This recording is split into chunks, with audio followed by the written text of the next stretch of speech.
안녕하십니까.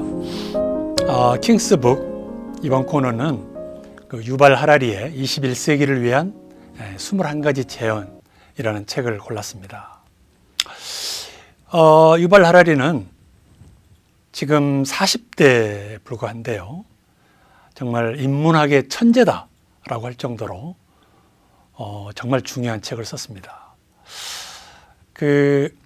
사피엔스라고 하는 책으로 유명해졌고요. 또 지금 오늘 소개해드린 책도 중요한데요. 이 사람은 인문학 분야의 창의성이 뛰어난 사람들에게 주는 폴론스키상을 수상을 했고요. 또 전 세계 정치 경제 리더들이 모이는 다보스 포럼에서 기조 연설을 할 정도로 이미 높은 평가를 받고 있습니다. 사피엔스, 그리고 오늘 다루는 21가지 재현, 그리고 호모 데우스, 이게 이제 3대 저작이라고 하는데요. 제가 다 사서 좀 구해봤거든요. 이게 이제 오늘 다룰 책이고, 그 다음에 사피엔스라고 하는 책도 그렇고요. 다들 굉장히 두껍죠. 호모 데우스라고 하는 책도 제가 다 두세 번씩 읽어봤는데요. 이게 다들 600페이지가 넘습니다. 그러니까 아무리 좋은 책이라고 한들 바쁜 분들은 읽기가 어렵고, 또 여러 가지 좀 복잡한 얘기들이 나와서요. 제가 좀 중요한 골격들을 요약 해설을 해드리려고 합니다. 구독을 눌러주시면 제가 매주 정말로 책값이 아깝지 않은 그런 책들을 골라서 소개를 해드리겠습니다.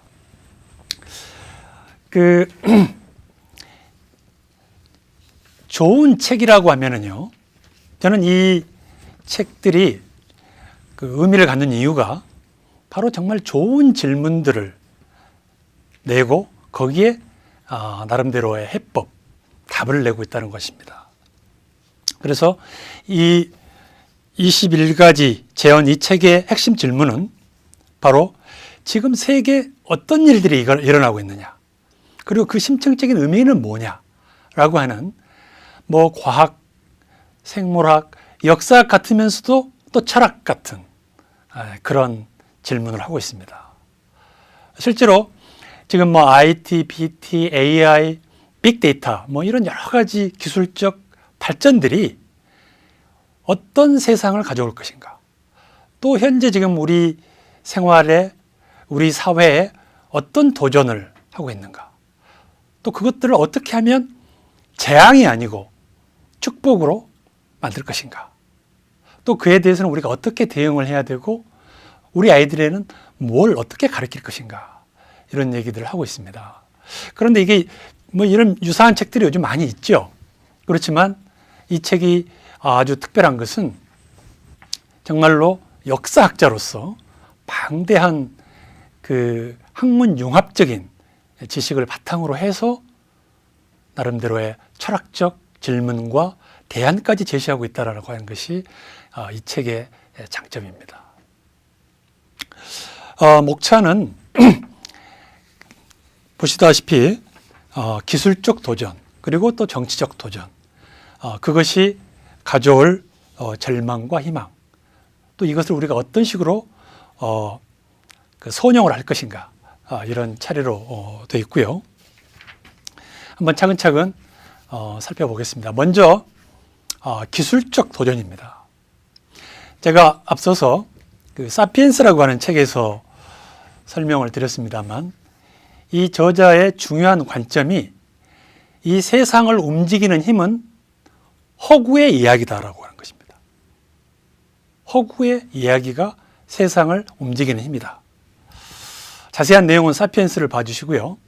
허구의 이야기, 그러면 20세기의 허구의 이야기는 뭐였냐 하면은 사실은 자유주의였습니다. 정치, 경제 발전을 이끌었던 가치관, 이념이 자유주의라고 하는 이야기, 스토리였습니다. 그 자유주의가 바로 자본주의와 결합이 됐고 민주주의와 결합이 됐잖아요. 그래서 현재 지금 지난번 90년대 초에 소련이 망하자 프란시스 후쿠야마라고 하는 사람은 역사의 정원이라고 하는 책을 썼습니다. 역사는 끝났다 이거죠. 뭘로? 이념적으로 끝났다. 이미 사회주의가 무너진 뒤로 이제 남은 것은 자유주의밖에 없다. 라고 해서 자유주의의 최종 승리를 주장을 했던 게 바로 후쿠야마의 역사의 정원이라는 책입니다. 그런데 지금 이 자유주의라고 하는 것이 지금 앞으로 계속 살아남을 것인가? 이게 이 사람의 첫 번째 질문입니다. 자유주의는 사실상 이 산업시대에 대응하는 정치 이념이자 체제였다고 하는 것입니다. 이게 무슨 말씀인지 짐작이 되십니까? 이 정치학, 경제학의 중요한 주제인데요. 산업시대에 오면은 많은 사람들이 공장에서 일을 해야 되고 대중들이 성장을 하게 됩니다. 그 이전에 신분질서에서 이제는 똑같은 비슷한 산업사회의 역군으로서 일을 해야 되면서 이 사람들이 또 경제력도 가지게 되죠. 그러니까 경제력을 가지게 된 사람들이 정치 참정권도 달라 라고 하는 것이 바로 민주주의입니다. 그리고 점점 이 신분질서가 철폐가 되고 일반 대중들의 성장이 바로 그걸 대중들의 자유와 권리를 보장하는 것이 바로 자유주의입니다. 그래서 그동안 19세기 말부터 자유주의가 성장해 오면서 점점 더 자유의 성장 확대 과정이었다고 봅니다. 최근에는 이제 여성들, 페미니즘까지 물결이 가고 있잖아요. 이런 겁니다. 그런데 이제 이게 IT, BT, 정보기술, 생명기술의 시대에도 여전히 자유주의 이데올로기가 유효할 것인가, 살아남을 것인가. 이게 첫 번째 이 저자의 주장입니다.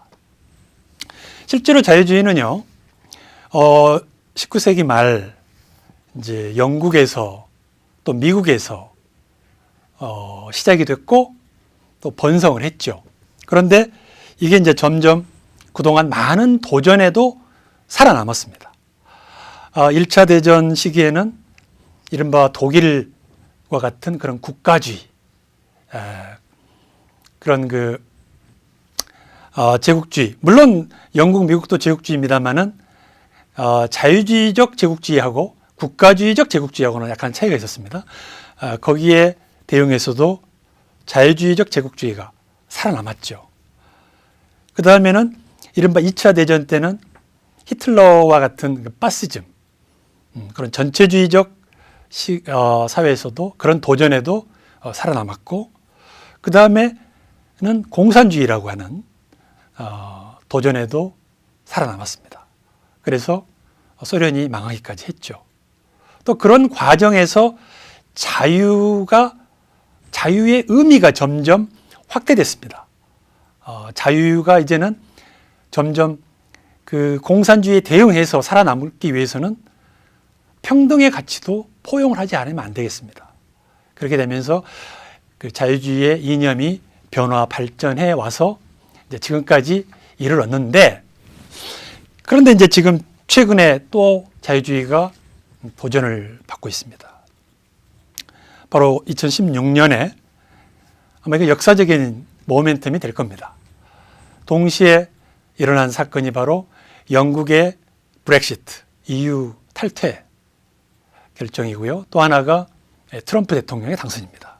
이 공통점은 뭐냐면 자유화와 세계화에 반대한 것입니다. 세계화, 자유화가 결국에는 일부 특정 계층만 배불러줬지 대다수의 사람들은 더 살기 어려워졌다. 그래서 우리는 자유주의가 싫다, 세계화가 싫다라고 하는 것이 그 결론에 나타나는 것입니다. 그래서 지금 트럼프는 애국주의, 국가주의, 자국 중심주의로 가고 있고요. 영국도 지금 EU에서 탈퇴 시도를 지금 그 과정을 밟고 있잖아요. 이런 것들이 지금 현재 자유주의의 중요한 도전입니다. 그런데 재밌는 게 현재 일어나고 있는 이런 것을 21세기 포퓰리즘이라고 하는데요. 지금 전 세계, 특히 유럽, 쪽에 지금 굉장히 거세잖아요.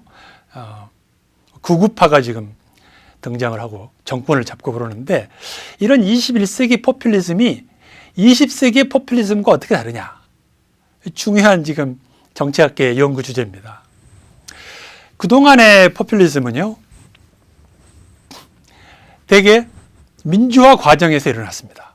우리에게도 자유와 평등의 권리를 달라라고 하는 것이 20세기의 포퓰리즘이었습니다.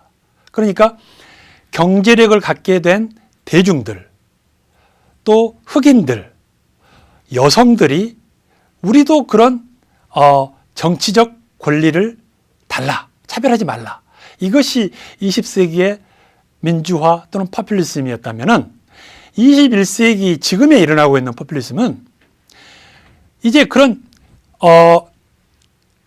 경제적으로 지금 소외된, 정치 권력까지를 가졌지만 오히려 경제적으로 지금 소외된 사람들의 목소리를 내기 시작한 겁니다. 대개는 정치 권력은 가졌죠. 투표권도 있고 민주화가 된 나라들입니다. 여기서 정말 자신이 직업도 잃어버리고 일자리도 잃어버리고 정말 내 자신이 쓸모없는 사람이 된 거 아니냐. 이것이 바로 이민들이 와서 나를 괴롭히고 세계화 때문에 그렇다라고 하는 것이 바로 21세기의 포퓰리즘이 전과 차이라고 하는 것입니다. 그래서 이러한 그 4차 도전, 현재의 이걸 지금 요즘 학문 용어로는 일리버럴이라고 합니다. 리버럴의 앞에 IL이 붙어가지고 이제 반대가 되는 건데요. 비자유주의 또는 반자유주의로 번역을 해요. 그래서 요즘 정치학계에서는 일리버럴 데모크라시 그러면은 비자유주의적 민주주의. 지금 미국의 행태가 지금 그렇게 하고 있잖아요. 트럼프 같은 경우가. 그런 게 지금 중요한 키워드인데요. 어쨌든 이런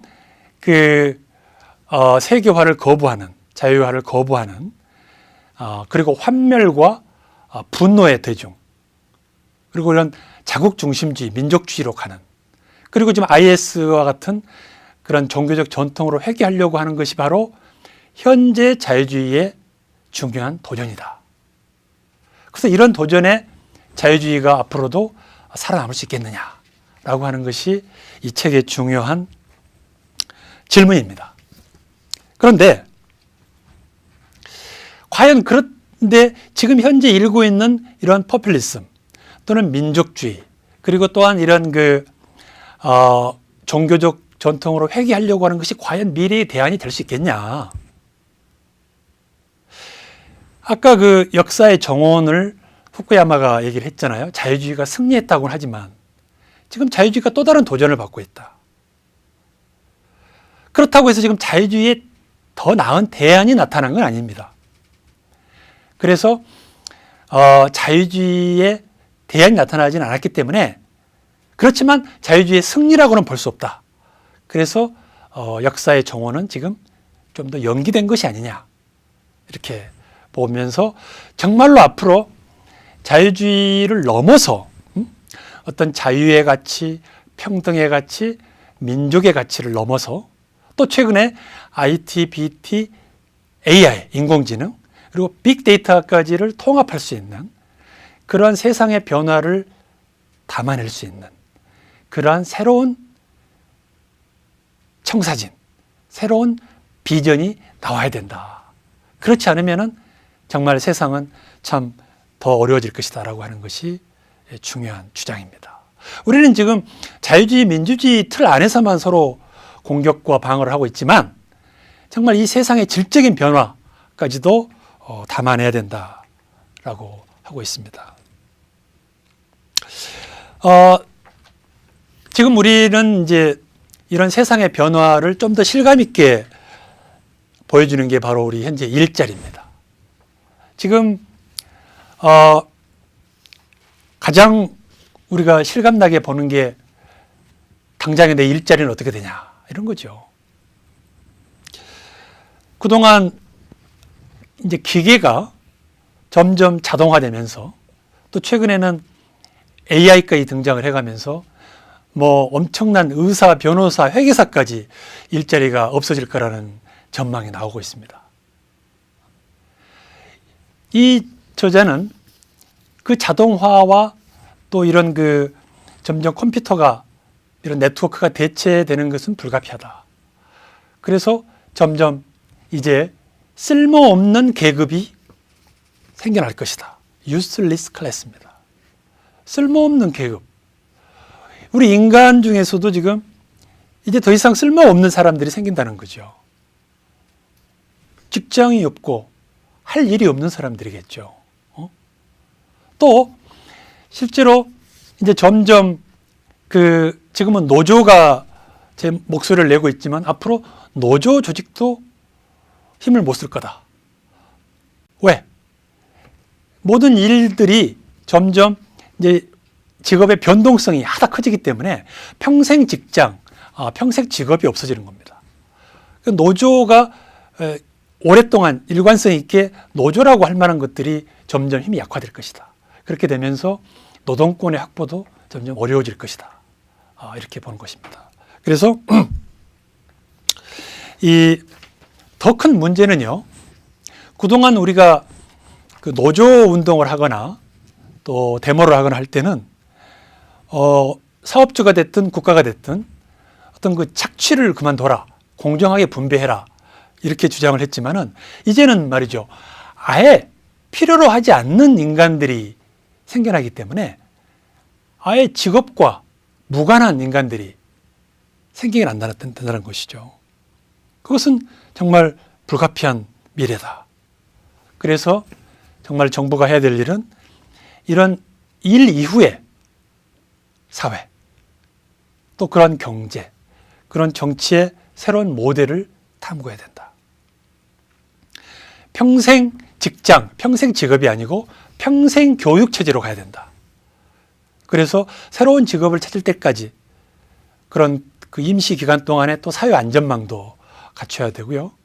정말 중요한 것은 일자리 보호보다 더 중요한 것이 인간을 보호하는 것이다. 사람, 노동자를 보호하는 것이다. 그를 위한 대책은 무엇인가? 또 인간이 정말 쓸모없는 인간들이라고 느껴졌을 때는 삶의 의미를 잃겠잖아요. 그래서 인간의 또 노동자들의 자존감을 보호해줄 수 있는 일이 뭔가? 이런 고민을 해야 된다는 것입니다. 그래서 정말로 우리가 미래를 생각을 할 때 그 일자리보다 더 중요한 것이 바로 각 개개인이 자신의 삶에 대한 통제력을 잃어버리는 것이 더 큰 그 비극이다. 그 자존감을 유지할 수 있는 그런 사회 시스템을 만들어야 된다. 자신의 삶에 대한 통제력이라는 게 뭘까요? 우리가 흔한 얘기로 하면 그게 내가 내 인생을 선택하고 내가 뭘 하고 싶은 직업을 선택하고 어떤 그 뭘 살 것인가 그 구매를 선택하는 이런 걸 다 자유의지라고 그러는데 과연 앞으로 자유라고 하는 것이 과연 얼마만큼 가능하겠나 이런 질문을 또 던지고 있습니다.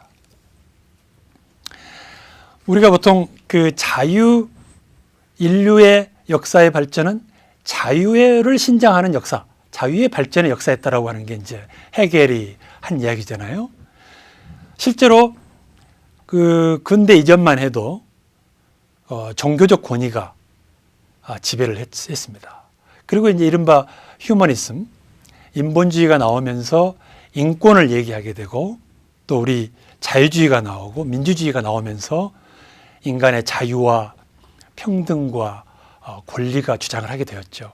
그래서 우리는 다 각 개개인은 자유의지가 있다. 선택의 자유가 있다. 이것이 바로 자유주의의 원리고 자본주의의 원리입니다.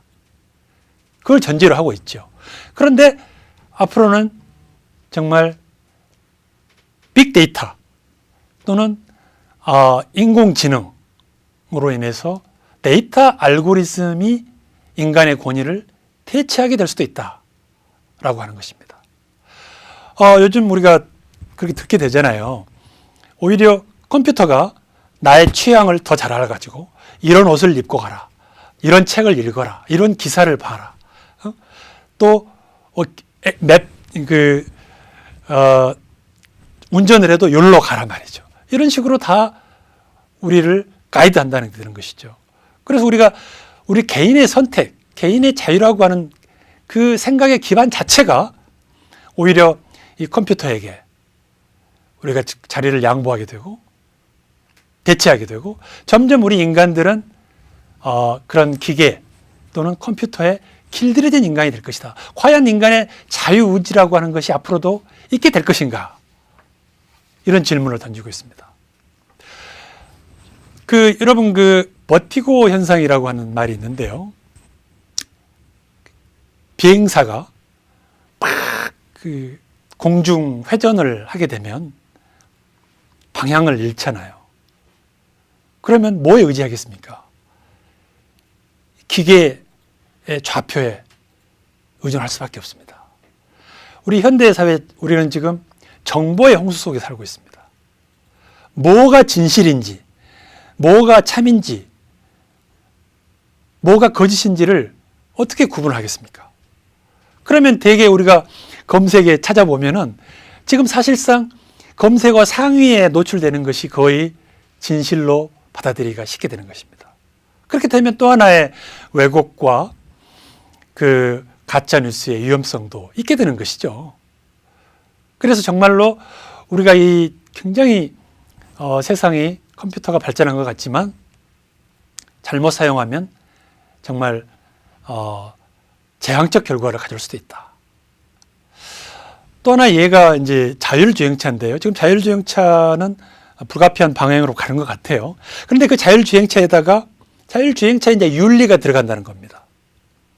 어떻게 코딩을 해놓냐에 따라서 내 자율주행차가 가다가